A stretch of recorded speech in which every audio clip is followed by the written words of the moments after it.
Bienvenue au podcast Ton idée. Là où l'on parle de l'idée que tu te fais de ton identité.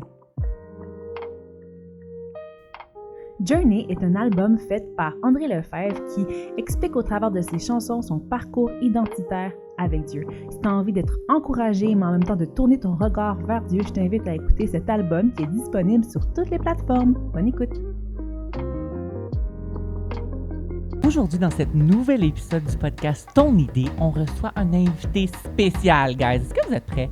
On reçoit Pascal Archambault qui va nous parler en fait de son témoignage. Où est-ce qu'elle s'est questionnée sur son identité? Où est-ce qu'elle l'a trouvé? Comment? Qui l'a défini? Vous allez tout avoir les réponses dans l'épisode à venir. Donc, bonne écoute! Allô Pascal! Salut André! Hey, tu serais dit qu'on n'a pas commencé par « Hey ».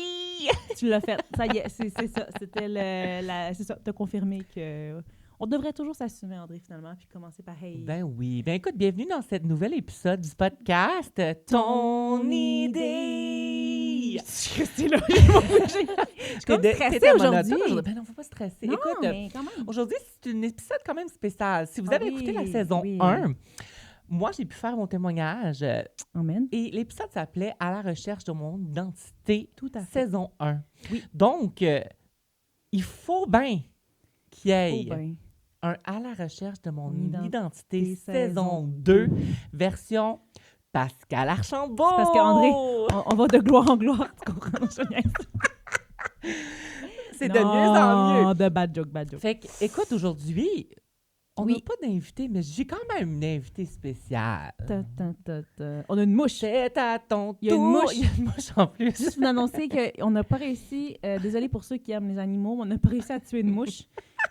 Si on se fait, Ça se aller peut. les mains de même, parce Ouais, que... elle fait partie intégrante du studio. Ben oui. C'est elle l'invitée, hein? Mais j'ai une invitée spéciale. Elle s'appelle Pascal Archambault. Écoute, c'est bonsoir. c'est la cofondatrice Ah ouais, rien de moins. d'Identité 103. Ouais. Puis moi, Pascal, j'ai envie que tu nous partages un peu ton parcours de vie, ton histoire, les points culminants de ta vie. OK. Là où tu as cherché qui tu étais en crise. Donc, premièrement, avant qu'on creuse dans le vif du sujet, parle-nous un peu de toi, d'où tu viens, ta famille. Ouais, ben on a déjà entendu parler de moi beaucoup, là, entre nous. Là, non, mais à force de faire des podcasts, ouais, mais on raconte souvent un peu des petits bouts de notre histoire, puis vous savez un peu, là, si vous nous suivez déjà. Mais ouais, là, la base, quoi. La base, quoi. Tu viens d'où, Pascal? La Rive-Sud de Montréal, un petit village qui s'appelle Saint-Amable. Je suis née là 3 ans, parce qu'on est parti à Boucherville. Butchtown. Ouais. Tu veux des détails à ce point-là ou tu veux... Ben, on jase. On jase. Mettons, toi puis moi, là, je te dis d'où je viens. Mettons que tu me connais pas, André. Ouais, je te connais pas, tu viens d'où? Je suis née dans une famille chrétienne.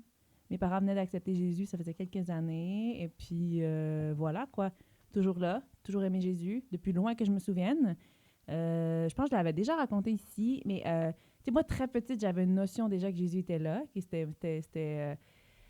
il était présent, en fait. Il me parlait... Non, mais c'est vrai, il me parlait directement, puis je lui répondais directement comme si rien n'était. Il me parlait de choses, il me confiait des choses déjà très, très jeune.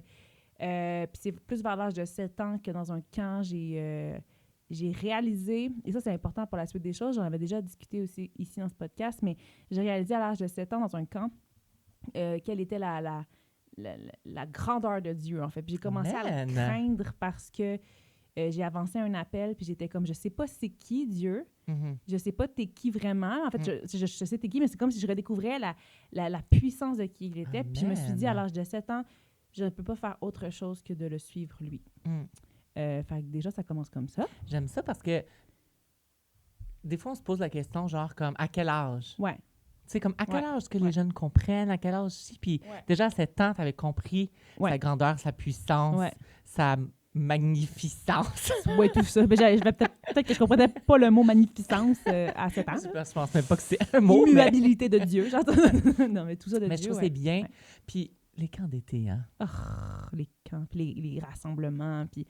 Je me souviens d'avoir vu tellement de gens, parce que je me souviens plus c'est quoi la prêche, mais les gens avaient couru à l'appel, tu sais. Wow. Tous les jeunes qui étaient là. Moi, j'étais dans les groupes des plus jeunes, hein. C'était comme, tu sais, les 7 ans, c'est le début primaire, j'étais dans le rang des plus petits, là. Et puis, j'ai vu tout le monde se lancer en avant. Wow. Puis j'ai fait comme, pourquoi les gens, ils vont vers lui comme ça, puis en pleurant, genre, je comprenais pas. Puis c'est là que Dieu m'a vraiment... je pleurais, là, j'avais senti que c'était incontrôlable. Je pleurais de manière incontrôlable, sans comprendre pourquoi. Puis je ne pouvais plus bouger, j'étais juste dans la présence de Dieu. Même ma monitrice, elle avait dit comme, là, tu peux lever les mains, là, tu peux, reçois. Puis j'étais comme, puis je bougeais pas, puis je pleurais, tu sais. Puis en tout cas, ça a vraiment été comme ma première expérience, tout en étant toujours en relation avec mon Dieu avant. T'sais, moi, je crois que les enfants, ils ont déjà comme cette naïveté-là d'être avec Dieu directement. Entièrement d'accord avec toi. Tu vivais ça aussi, toi, tu sais. Fait que voilà. Parfait. Fait que tout ça, de fil en aiguille, j'ai bâti ma vie sur cette expérience-là que j'avais vécue avec Dieu, en fait. Ouais. Fait que à partir de là, j'ai jamais vraiment lâché l'Église. Amen. Si vous avez écouté le podcast avec ma sœur qui était invitée, j'ai un peu le même parcours qu'elle, dans le sens où, pas tout à fait, là, elle s'impliquait partout, puis moi, je faisais que suivre ma grande sœur, puis je voulais faire...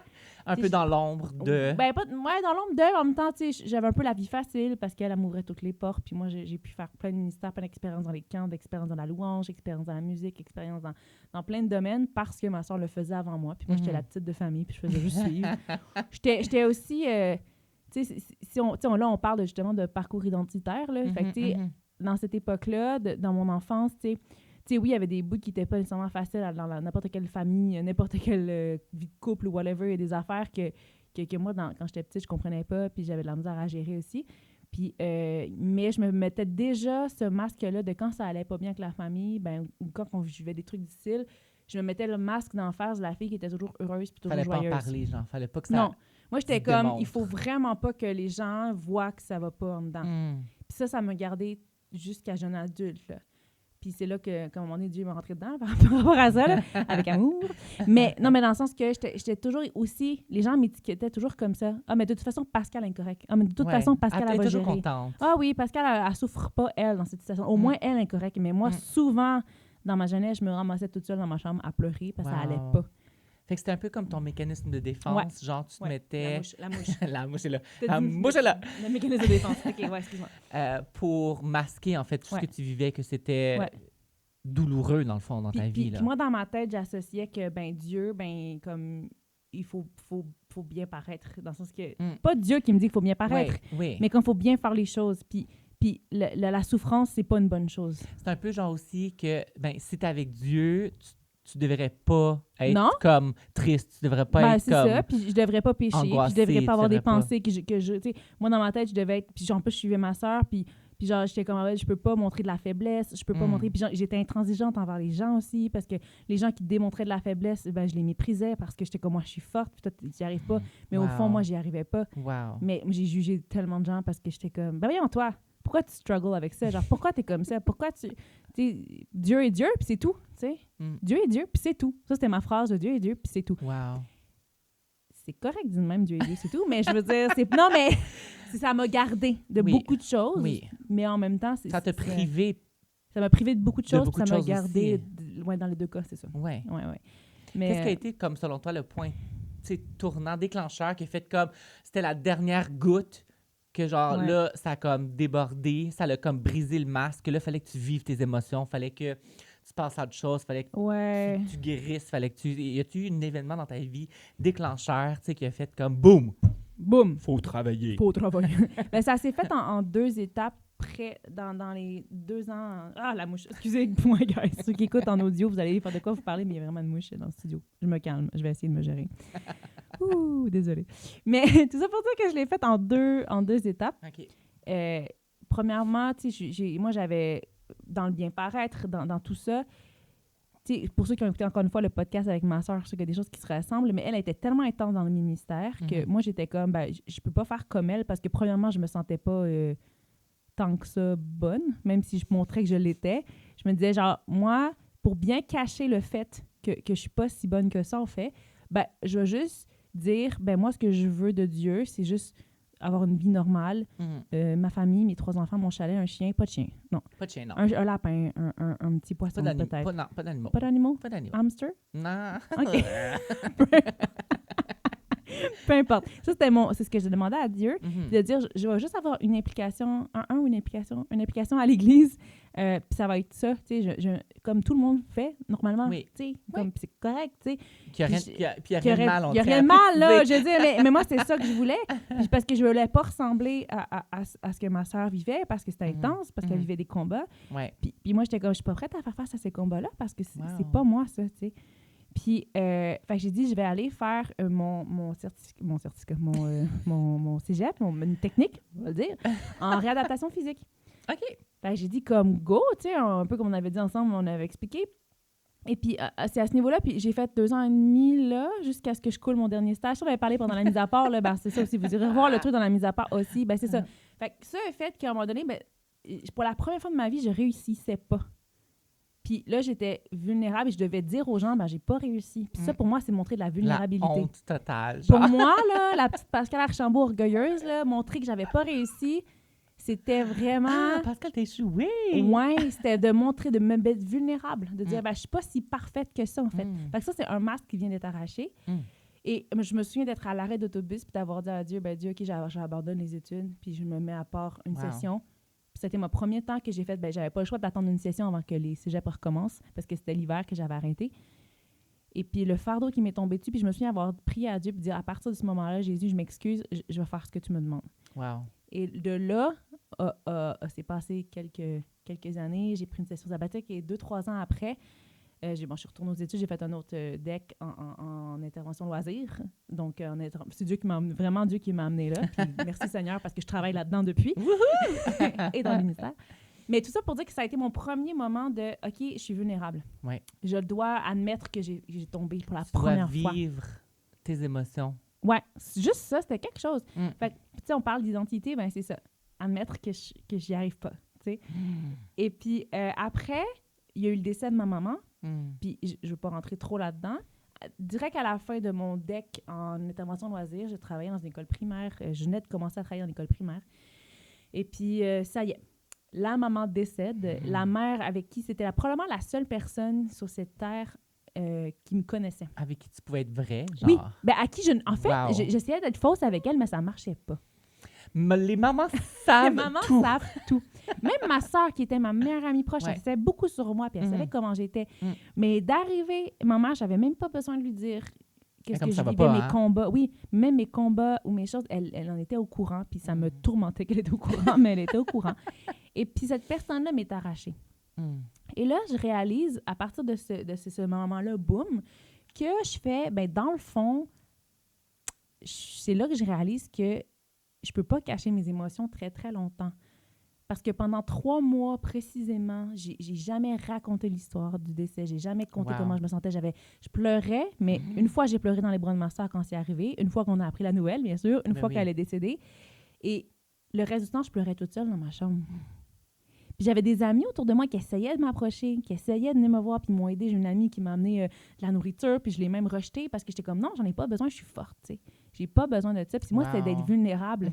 Et là, tout de fil en aiguille, après 3 mois, bon, j'ai une amie random qui est arrivée puis qui a dit, je veux prendre un café avec toi. On aime les amis random. On aime les amis random. Puis elle me parlait, puis elle m'a réussi à me faire pleurer, puis à me faire raconter l'histoire pour la première fois. Mais moi, je voyais ma soeur qui pleurait, mon père même, qui à l'époque vivait le deuil. Il veut pas, il perd sa femme. Puis moi, ma réponse, c'était, ben, c'est bon, là, ça fait 2 mois qu'elle est décédée, reviens-en. Passe à autre chose, genre.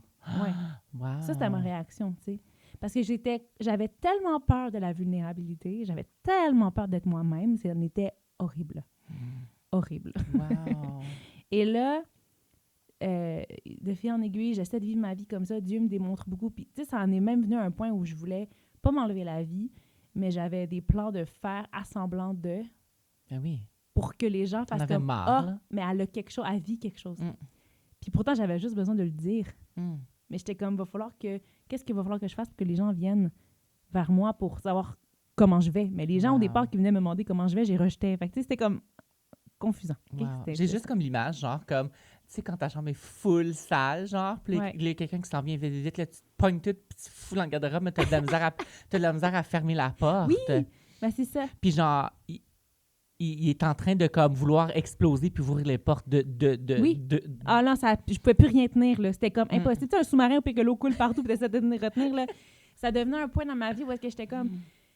Là, après quelques années, quand je dis quelques années, c'est peut-être 3-4 ans, en fait, que j'ai vécu après le deuil de ma mère, puis j'essayais de me comprendre, mais il y a un moment où j'ai fait, OK, là, ça ne marche plus. Je ne peux plus continuer ma vie comme ça, en étant dans ce mode-là de toujours presque tout le monde exploser, quoi. Ouais, c'est ça. D'être genre comme, d'avoir l'air parfait. Puis là, d'aller à l'église, puis de continuer à faire du ministère quand même, de tout ça, de faire tout ça. Puis de voir ma sœur aussi qui, je sais pas si vous avez encore une fois écouté le podcast, c'est ça, je vais faire beaucoup de références avec ce podcast-là, mais elle est partie, elle avait quelques amis de la Suisse qui ont commencé à tourner autour d'elle, et puis que ma sœur aussi vivait ses propres combats, ses propres choses. Encore une fois, vous irez voir le podcast, mais elle vivait ses propres trucs, puis il y a des gens qui ont commencé à être autour d'elle pour l'accompagner. Et moi, ces gens-là qui accompagnaient ma sœur, qui la faisaient guérir de plein de choses, qui l'aidaient à cheminer dans son âme, ben je les détestais, ces gens-là. Je sais que tu t'attendais pas à cette réponse-là.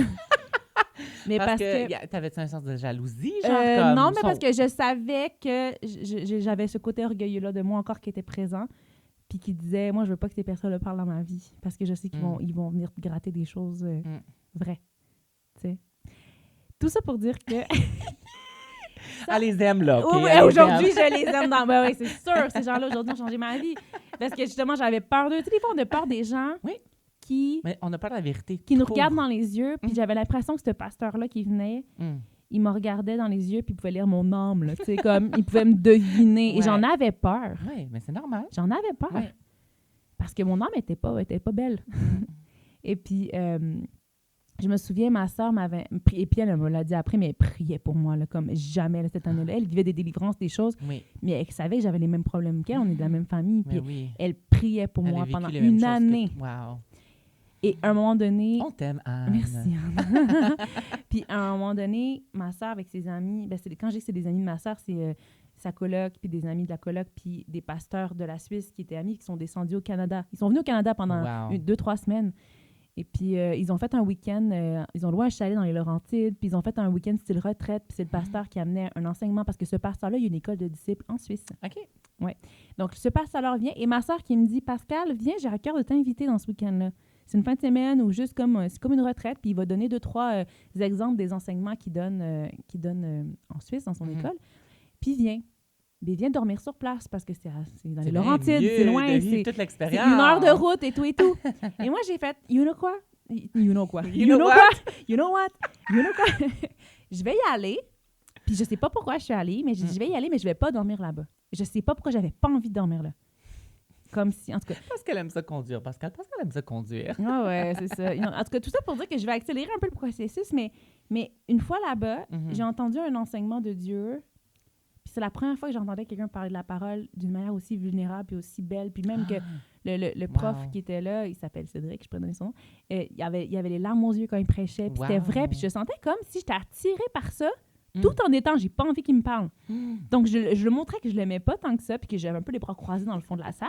Mais tout ce qu'il disait, genre, ah ouais. Puis il parlait de Moïse. Puis il parlait de Moïse que quand il a appris qu'il était égyptien, il essayait par ses propres forces de faire des trucs, mais Dieu l'a envoyé au désert pendant 40 ans. Puis Dieu le renvoyait en mission après, mais d'une manière complètement différente. Dieu l'avait complètement transformé. Puis c'était un peu ça l'enseignement qu'il avait eu, puis ça m'avait marqué.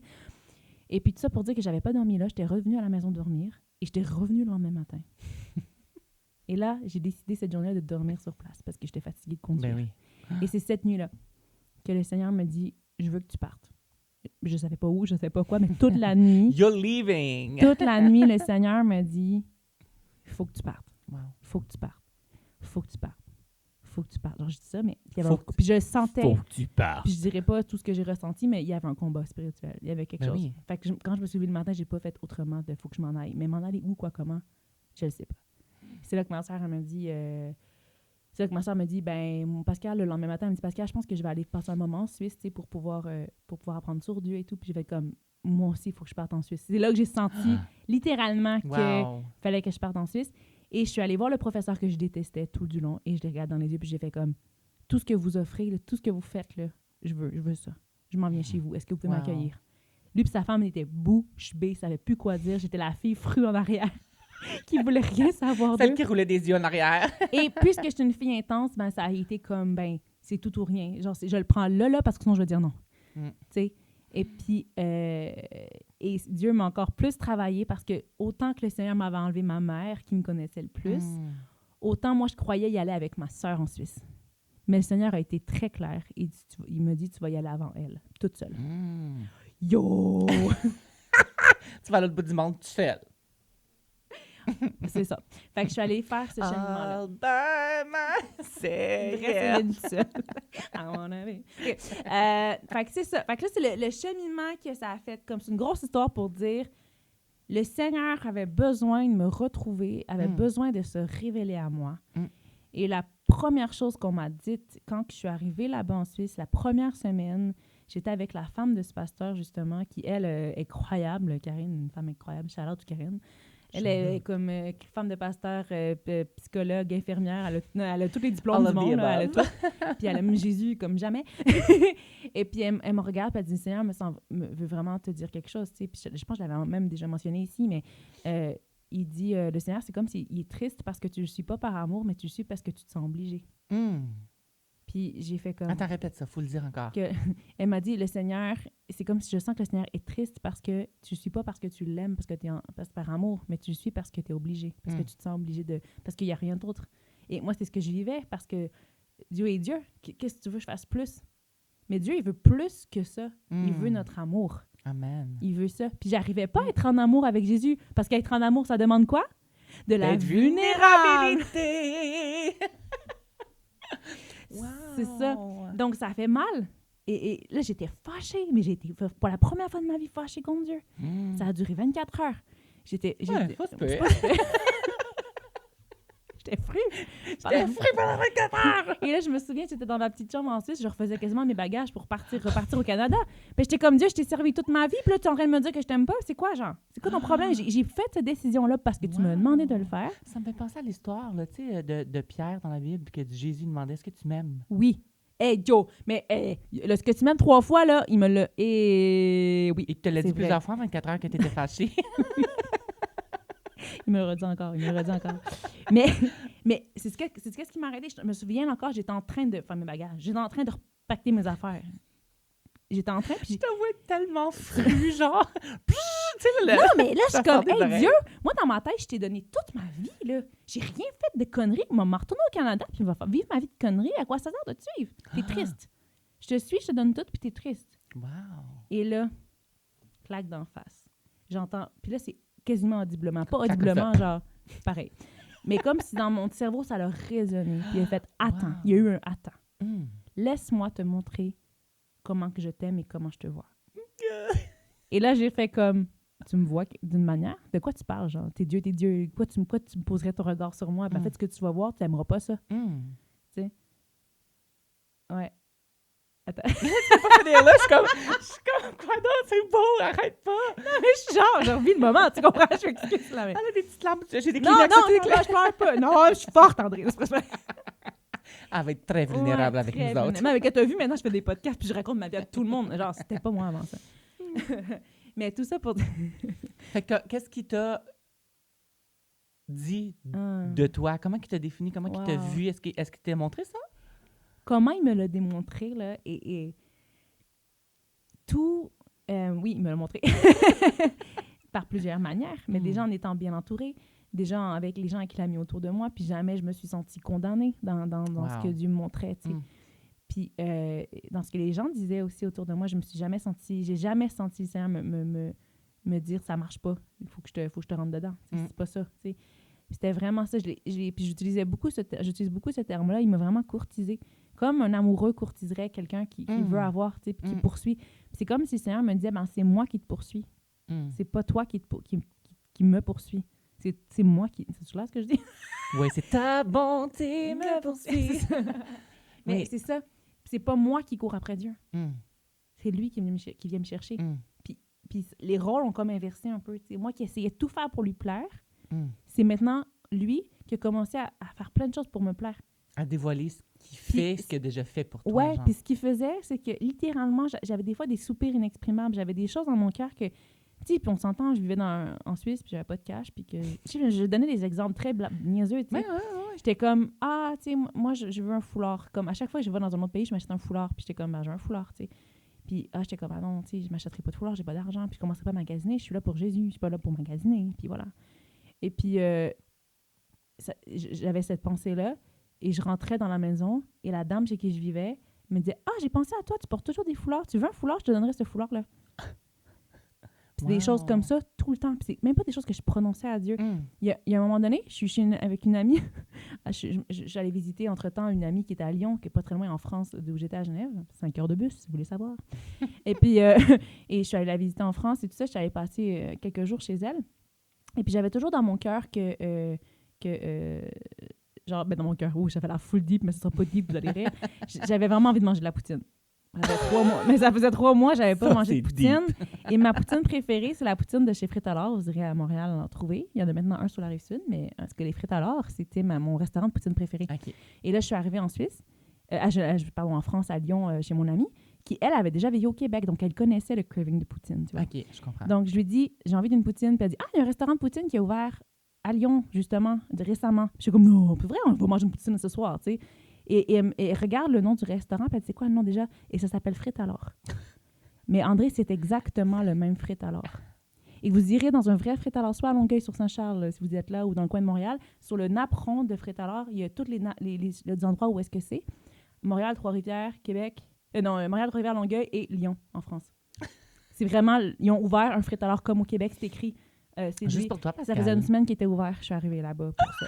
Moi, je pense qu'ils ont ouvert ça. Dieu l'ouvert pour toi. Mais ça, c'est des niaiseries, mais c'est des... C'est pas niaiseries. Non, mais c'est des détails de comment Dieu... Des petits détails. Et à chaque dimanche, Dieu répondait à mes questions. Pile poil, puis il me parlait comme ça.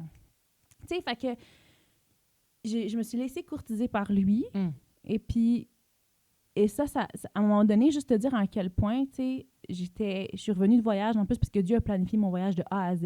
Et je suis tombée sur un billet pas cher de train pour aller à mon voyage. Puis ça a tombé que genre, je savais pas, mais j'étais en première classe tout du long. Non, mais des affaires de même, genre, comme Dieu, littéralement, là, je vais prendre soin de toi, là. Ouais, il voulait te le montrer. Oui, c'était comme intentionnel de sa part. Là. C'était lui qui faisait comme, même plus qu'intentionnel, c'était volontaire. C'est ça qu'il faisait pour moi, tu sais. Et là, tellement que quand je suis revenue de ce voyage-là, que le Seigneur avait vraiment tout planifié. À un moment donné, je marchais avec mon ami, puis j'étais comme, hey, ce serait bon un bon citron, parce qu'on était en Italie, genre, parce qu'on voyait des citronniers partout. Puis on ne pouvait pas les prendre parce que les citrons étaient sur les terrains privés. Et au moment juste ça, il y a un citron qui tombe, il roule, il me tombe dans les bras. Je te dis, c'était ça. Wow. C'était tout le temps ça. Tellement que je suis rentrée à la maison, puis je me suis mis à pleurer parce que j'ai senti le trop plein d'amour. Tu sais, cette espèce d'amour qui fait mal. Oui. J'ai pleuré devant lui, j'ai fait « c'est bon, j'abdique ». Et c'est là qu'en revenant de mon voyage, c'était 3 mois pile.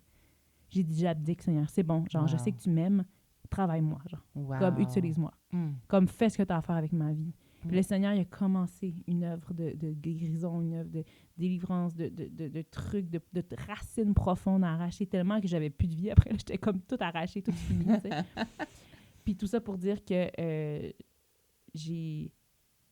Dieu m'a vraiment travaillé, puis je partais pas en mes apports pour... moi, je pensais que je partais en mes apports pour trouver mon appel ou trouver... Mais en fait, c'était vraiment trouver, en fait, comment lui me voit. C'est ça que j'ai trouvé à la fin. Pour te retrouver toi. Oui, me retrouver moi, puis me reconnecter avec moi-même puis avec lui, en fait. Puis tu sais, Dieu, notre identité, c'est pas notre ministère, c'est pas notre personnalité. Le service que tu fais. C'est pas notre personnalité, c'est pas nos dons, c'est pas ça notre identité. Notre identité, on la découvre quand on est en relation avec Christ, pas quand on rentre dans notre appel.